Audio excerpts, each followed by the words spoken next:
Tax learning with আসিফে সবাইকে স্বাগত। আজকে আমরা জানবো ড্যাশের অ্যাকচুয়াল ব্যবহার। যদি পরপর 4টা আদার থাকে আর আপনি যদি ড্যাশের ব্যবহার না জানেন তাহলে বুঝবেন যে রাইট এইচএস কোড বের করা কতটা কঠিন এবং কতটা পাজল।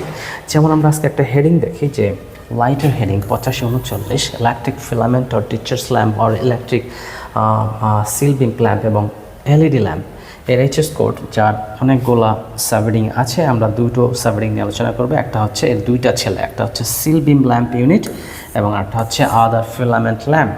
এই সিল বিম ল্যাম্প হচ্ছে আনম্যারিড, সুতরাং এটা নিয়ে ভাবার টেনশন নেই। বাট আমরা যদি আদার ফিলামেন্ট ল্যাম্প দেখি, এর 4টা আদার দেখেন পরপর, এখানে একটা আদার, এখানে একটা আদার, এখানে একটা আদার এবং এখানে একটা আদার, এবং এর মধ্যে 3টা আদার একদম পরপর লাগানো।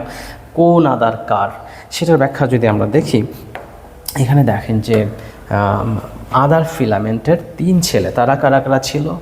টাংস্টেন হ্যালোজেন এবং এই যে আদার এবং আরেকটা আদার। তাহলে এই টাংস্টেন হ্যালোজেন যদি দেখি, এর আবার 2 ছেলে, অর্থাৎ টাংস্টেন হ্যালোজেনটা যদি ল্যাবরেটরি বা অপারেশনে ব্যবহৃত হয় তাহলে এইচএস কোড, এবং যদি বাসা বাড়ি বা ইন্ডাস্ট্রিতে ব্যবহৃত হয় তাহলে এই আদার। তাহলে এই আদারটা কি? এই আদারটা হচ্ছে যে এই টাংস্টেন হ্যালোজেন বাদ দিয়ে অন্যান্য ফিলামেন্ট ল্যাম্প, এবং তার পাওয়ার হইতে হবে নট এক্সিডিং 200 ওয়াট, অর্থাৎ 200 ওয়াটের মধ্যেই। তাহলে সেইটা কোথায় যাবে? এখানে যাবে। আর এই লাস্টের আদারটা কি? লাস্টের আদার হচ্ছে এই টাংস্টেন হ্যালোজেনও হওয়া যাবে না এবং 200 ওয়াটের বেশি হবে। তাহলে কিন্তু এই আদারের আবার 2 ছেলে, তারা কারা? পাইলট ইন্ডিকেটর ল্যাম্প এবং আদার। অর্থাৎ যদি টাংস্টেন হ্যালোজেন ল্যাম্প না হয় এবং এর ওয়াট যদি 200 ওয়াটের বেশি হয় এবং এটা যদি পাইলট ইন্ডিকেটর ল্যাম্প না হয় তাহলে কিন্তু এই আদার।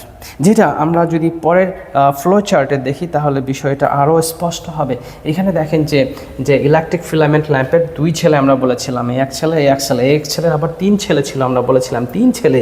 সেই 3 ছেলের মধ্যে দেখেন যে টাংস্টেনের একটা আদার ছিল এবং এইখানে এর 2টা আদার পরপর ছিল এবং এই আদার কিন্তু এর ছেলে। আমরা যদি এই আদারটা দেখি, এই আদারের সাথে দেখেন এই আদারের কোনো সম্পর্ক নাই, এই আদারের কোনো সম্পর্ক নাই, এমনকি এই আদারেরও কোনো সম্পর্ক নাই।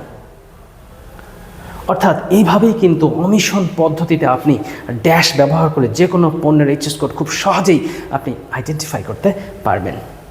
Happy learning.